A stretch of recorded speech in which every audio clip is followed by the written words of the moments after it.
Assalamualaikum, apa kabar semuanya? Selamat datang di channel Ewok Story. Pada kali ini saya akan merangkum alur cerita dari anime isekai yang berjudul Gate, yang bercerita tentang kemunculan gerbang penghubung antara dunia manusia dengan dunia lain. Gerbang tersebut tiba-tiba muncul di daerah Ginza, namun awal kemunculan gerbang tersebut menjadi malapetaka bagi masyarakat di sekitarnya. Bagaimana kisahnya? Yuk kita langsung aja ke ceritanya.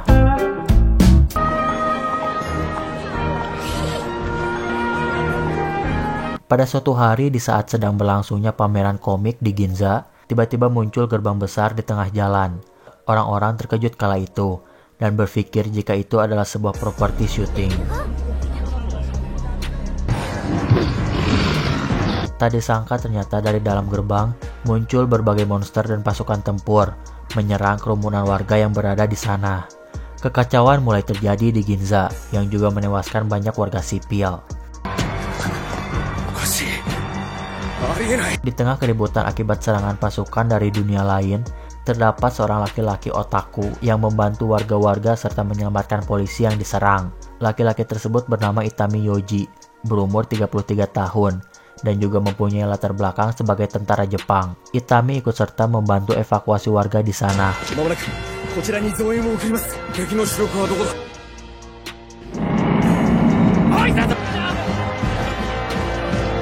Setelah warga berhasil dievakuasi ke sebuah istana, tentara Jepang mulai menyerang balik pasukan dari dunia lain. Lalu dengan mudahnya, pasukan Jepang berhasil mengalahkan pasukan dari dunia lain tersebut.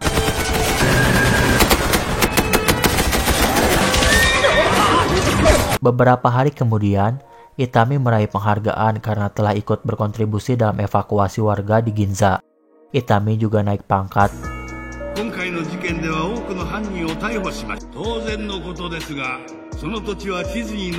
Setelah itu, pemerintah Jepang membuat sebuah rencana dengan mengirimkan pasukan khusus yang bernama JSDF untuk melakukan ekspedisi wilayah di balik gerbang.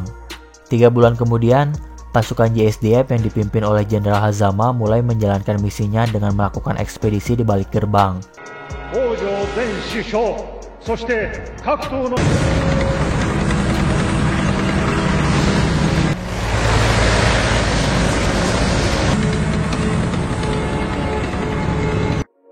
Kemudian di suatu tempat di dunia lain yang berada di balik gerbang, seorang kaisar yang bernama Molt sedang mengadakan rapat bersama para petinggi di sana, membahas mengenai kekalahan yang mereka dapatkan sebelumnya di insiden penyerangan Ginza yang membuat 60% kekuatan militer kekaisaran musnah. Kaisar pun meminta bantuan kepada aliansinya untuk menyerang JSDF.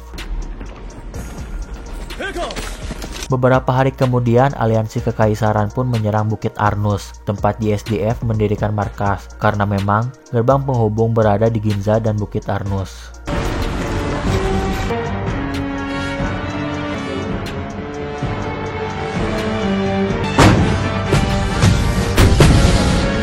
Walaupun jumlah aliansi berkisar 300.000 orang, tetap mereka tidak mampu mengalahkan JSDF di sana. Perbedaan senjata dan taktik perang antara JSDF dengan pasukan kekaisaran menjadi faktor utama kemenangan JSDF.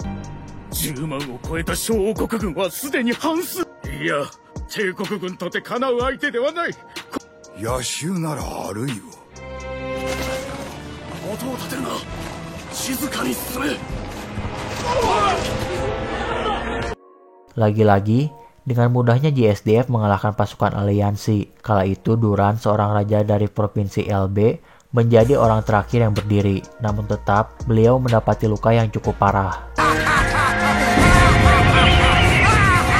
Sebuah fakta didapatkan di sini, di mana Kaisar Molt meminta aliansi untuk menyerang Bukit Arnus agar pasukan aliansi juga menderita kekalahan, sehingga hal yang Kaisar takutkan tidak terjadi, yaitu pemberontakan dari aliansi. Mengingat kekuatan militer kekaisaran sudah menurun 60%. Kaisar takut jika aliansi menyerang kekaisaran, mereka tidak dapat melawannya.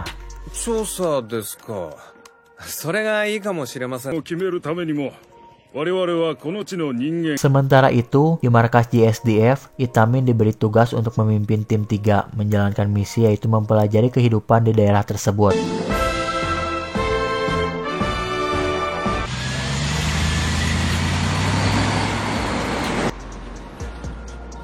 Misi tim 3 diawali dengan mengunjungi salah satu desa terdekat dari Bukit Arnus, yaitu Desa Koda. Setelah memperkenalkan diri serta berinteraksi dengan warga dan kepala suku di Desa Koda, tim 3 melanjutkan kembali perjalanan mereka ke desa selanjutnya.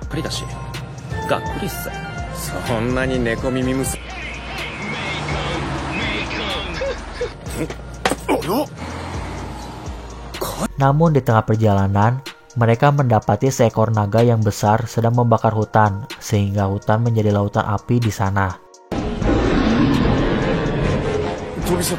Setelah api padam, tim 3 melakukan penyusuran ke hutan tersebut. Di sana mereka mendapati sebuah desa yang terletak di tengah hutan sudah hangus, dan mereka memperkirakan jika warga yang tewas lebih dari 100 orang. Di saat Itami akan mengambil air di sumur, dia menemukan seorang elf perempuan yang terkapar di sana. Tim 3 lekas menyelamatkan elf tersebut. Lalu diketahui jika elf tersebut bernama Tuka. Kejadian pembakaran hutan dan desa yang Itami temukan membuat Itami lekas pergi kembali ke desa Koda untuk memperingatkan warga agar cepat mengungsi ke desa lain. Itami memberitahu warga dan kepala suku di sana jika Itami menemukan seekor naga besar yang membakar hutan. Itami beserta tim 3 mengawal evakuasi warga desa Koda karena merasa iba dengan warga-warga yang kereta kudanya rusak.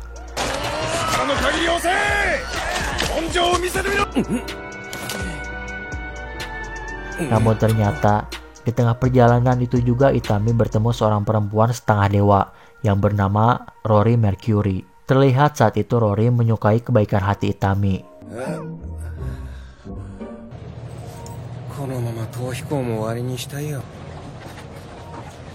Setelah beberapa hari melewati perjalanan yang cukup melelahkan, ternyata hal yang tidak terduga terjadi. Naga api bertemu kelompok Itami dan mulai menyerang mereka semua.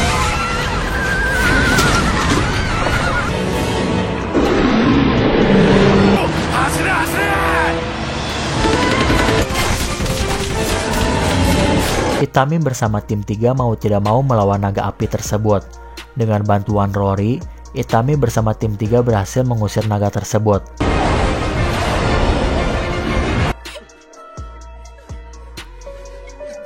Setelah kejadian tersebut, warga desa Koda terbagi menjadi 2, di mana warga yang kehilangan keluarganya karena serangan naga api ikut bersama Itami mengungsi ke Bukit Arnus, dan sisanya berjalan kembali ke desa terdekat. Di antara pengungsi yang dibawa Itami, ada 2 orang penyihir, yaitu Lele dan gurunya. Beberapa hari setelah mereka sampai di Bukit Arnus, Tuka menyadari sesuatu di mana dirinya tidak bisa apa-apa dan dia kebingungan harus mencari uang dengan cara apa. Lele yang baru saja pulang berkeliling di sekitaran Bukit Arnus mengajak Tuka dan Rory ke sebuah tempat.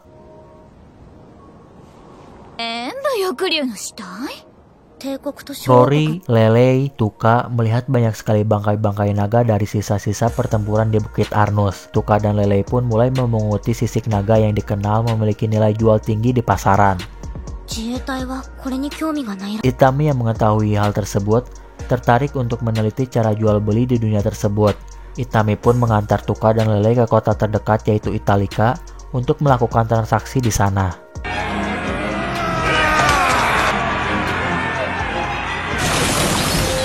Di Italika sendiri sayangnya sedang terjadi peperangan.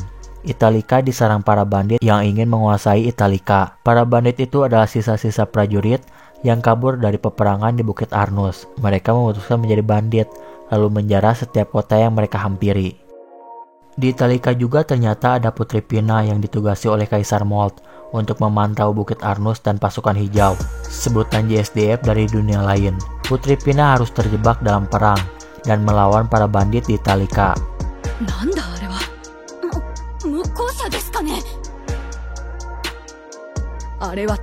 Itami dan kelompoknya sampai di Italika. Itami, Rory, Lele, dan Tuka masuk ke dalam Italika, sedangkan tim 3 menunggu di luar gerbang Italika untuk memantau situasi. Di dalam Italika, mereka bertemu Putri Pina yang berada di sana. Karena disebabkan serangan para bandit, tujuan Itami dan kelompoknya untuk bertransaksi sisik naga di Italika tidak bisa dilakukan. Hal tersebut membuat Itami memutuskan untuk membantu Italika melawan para bandit. Di sini Putri Pina baru menyadari jika Itami dan tim 3 adalah pasukan hijau dari Bukit Arnus, sehingga Itami dan kelompoknya diberi tugas oleh Putri Pina untuk menjaga gerbang selatan di kota. Terlihat Itami beserta tim 3 dijadikan tumbal oleh sang putri, di mana gerbang selatan merupakan target penyerangan para bandit.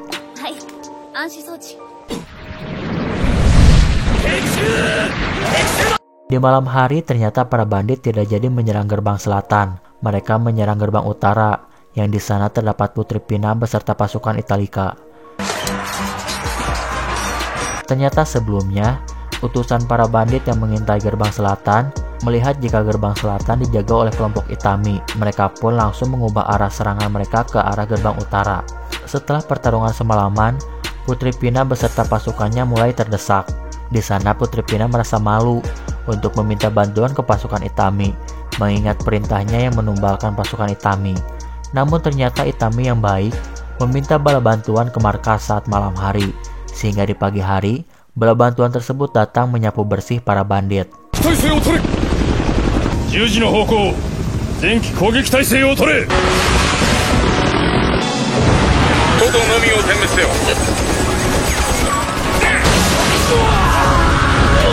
Kota Italika pun dapat terselamatkan. Para warga berterima kasih kepada JSDF. Melihat kekuatan tempur yang luar biasa, di sini Putri Pina menyadari jika kekaisaran sudah berurusan dengan orang-orang yang salah. Putri Pina pun mulai melakukan perjanjian damai serta menjalin persahabatan dengan JSDF.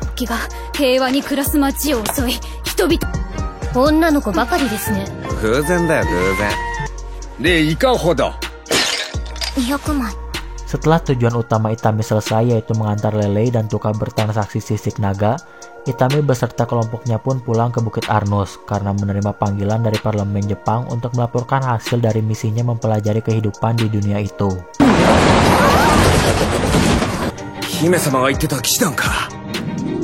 Namun di tengah perjalanan, mereka dicegat oleh Ksatria Mawar, anak buah Putri Pina yang baru saja datang dari kekaisaran dan tidak mengetahui tentang perjanjian damai sebelumnya. Di sini mereka malah menyekap Itami, dan untungnya Itami yang tidak arogan menyuruh anak buahnya untuk jangan melawan dan kabur.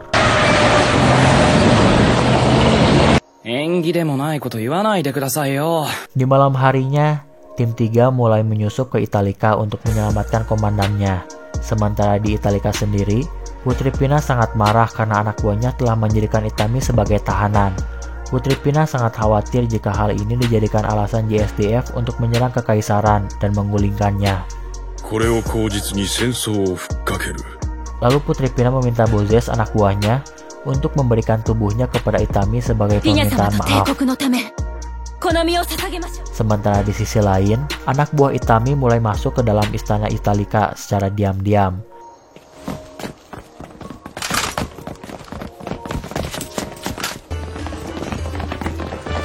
Namun, dikala anak buahnya masuk ke dalam ruangan Itami, mereka dibuat terkejut karena ternyata Itami malah enak-enakan di sana, dilayani oleh perempuan setengah binatang. Kurata yang juga seorang otaku seperti Itami, menjadi orang pertama yang marah karena iri kepada Itami, dan perempuan setengah binatang adalah tokoh yang dia kagumi.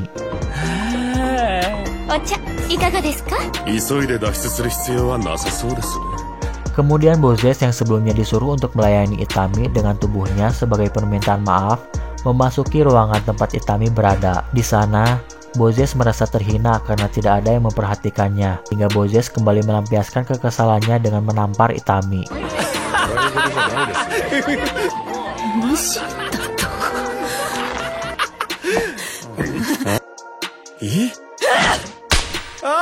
Kejadian tersebut membuat Putri Pina kembali ketakutan.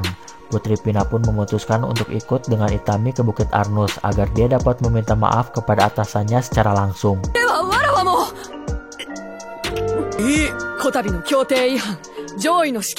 Keesokan harinya, mereka pun berangkat ke Bukit Arnus.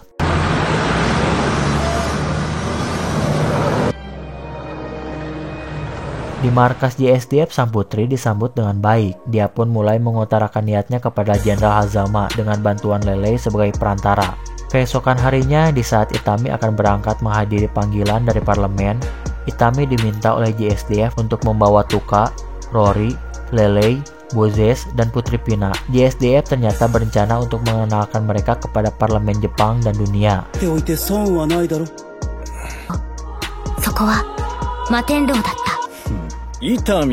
Dikala sampai di Jepang, Itami disambut oleh Komakado yang adalah orang dari intelijen Jepang. Komakado bilang jika pihak intelijen Jepang akan mengawal dirinya karena diketahui ternyata banyak negara yang mengincar orang-orang dari dunia lain di balik gerbang. Hingga negara-negara tersebut ingin menculik mereka untuk dijadikan alat negosiasi untuk mendapatkan sumber daya di dunia lain di balik gerbang. Setelah itu, semuanya tiba di gedung parlemen, lalu mulai mengikuti jalannya rapat di salah satu ruangan. Terlihat di sini jika salah satu parlemen berusaha menyudutkan JSDF atas kesalahannya saat menjalankan misi di dunia lain, yang mana itu adalah jatuhnya korban tatkala tim Itami menolong desa Koda dari serangan naga api.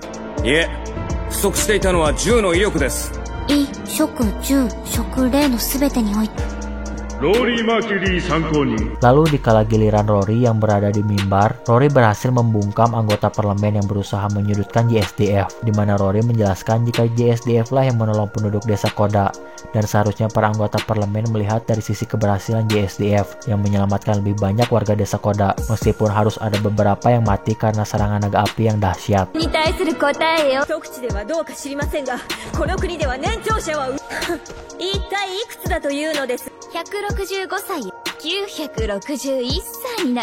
Di sisi lain, Putri Pina melakukan negosiasi dengan Menteri Luar Negeri Jepang untuk membebaskan beberapa tahanan yang ditangkap tatkala penyerangan ke kota Ginza sebelumnya.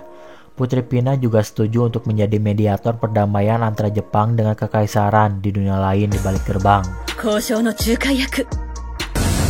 Setelah rapat dengan parlemen dan menteri selesai, kelompok Itami pergi meninggalkan gedung parlemen. Saat itu Itami dibuntuti oleh utusan dari negara lain yang ingin menculik orang-orang dari dunia lain. Namun pihak Jepang dan kelompok Itami berhasil mengelabui mereka dengan menggunakan umpan bis kosong. Sedangkan Itami sendiri bersama kelompoknya pergi dengan menggunakan kereta bawah tanah. Karena kejadian tersebut, Itami pun lebih memilih untuk mengunjungi mantan istrinya dan membawa kelompoknya untuk menginap di sana. Terlihat kala itu meskipun Itami sudah bercerai, tapi mereka masih akrab dan bahkan menjaga satu sama lain. Keesokan harinya, Itami bersama kelompoknya mulai menikmati suasana Jepang. Lalu setelahnya, mereka pergi ke penginapan yang sudah disediakan oleh Menteri Pertahanan. Di sana mereka ternyata sudah ditunggu oleh agen dari Amerika yang ingin menculik orang-orang dari dunia lain. Kondisi itu diperparah dengan ditariknya penjagaan kelompok Itami oleh Perdana Menteri. Hal tersebut bisa terjadi karena Amerika mengancam akan menyebarluaskan skandal politik yang pernah Perdana Menteri lakukan, sehingga Perdana Menteri Jepang pun mau tidak mau memberi perintah untuk menarik penjagaan kelompok Itami. Namun ternyata setelah agen Amerika sudah mempunyai jalan, di sana mereka bertemu dengan agen dari berbagai negara seperti Rusia dan Cina yang juga ingin menculik orang dari dunia lain. Dikala agen-agen tersebut adu tembak, Rory yang sudah mengetahui jika mereka terancam, menghabisi semua agen yang tersisa, sehingga Itami dan kelompoknya dapat kabur melarikan diri dengan menggunakan mobil milik agen Amerika. Setelah pelarian tersebut, Itami mempunyai ide untuk mengirimkan informasi di situs-situs internet agar orang-orang berkumpul di Ginza, tepatnya di area gerbang dunia lain. Benar saja keesokan harinya, Ginza dipenuhi oleh penduduk Jepang yang ingin menyaksikan secara langsung kepulangan orang-orang dari dunia lain. Sehingga saat itu, agen-agen dari negara lain tidak bisa melakukan misi penculikannya, karena ramainya Ginza akan memperburuk situasi. Itami dan kelompoknya pun dapat sampai di Bukit Arnus dengan selamat. Terlihat di sini banyak perubahan selama Itami pergi ke Jepang, di mana para pengungsi semakin banyak. Mereka juga mulai mendirikan desa di sekitar markas JSDF, dan juga mereka mulai melakukan jual beli barang-barang yang berasal dari Jepang. Sementara itu, Putri Pina yang sudah melihat betapa kuatnya Jepang, lekas kembali ke ibu kota dengan ditemani utusan dari Menteri Luar Negeri yaitu Sugawara untuk mulai melakukan negosiasi dengan para senat kekaisaran. Di sisi lain, markas JSDF kedatangan Dark Elf yang meminta tolong kepada pasukan JSDF untuk menyelamatkan desanya dari naga api. Namun kala itu, Jenderal Hazama tidak dapat membantu. mengingat desa Dark Elf tersebut berada jauh dari perbatasan kekaisaran, yang mana jika JSDF bergerak di area itu akan menimbulkan konflik sehingga peperangan akan semakin kacau. Kemudian scene pun ditutup dengan Itami bersama tim 3 berangkat untuk menjalankan kembali misi ekspedisinya di dunia lain. Lalu Gate season pertama pun selesai. Terima kasih sudah menyaksikan konten spoiler dari Ewok Story. Silahkan subscribe dan nantikan updatean berikutnya.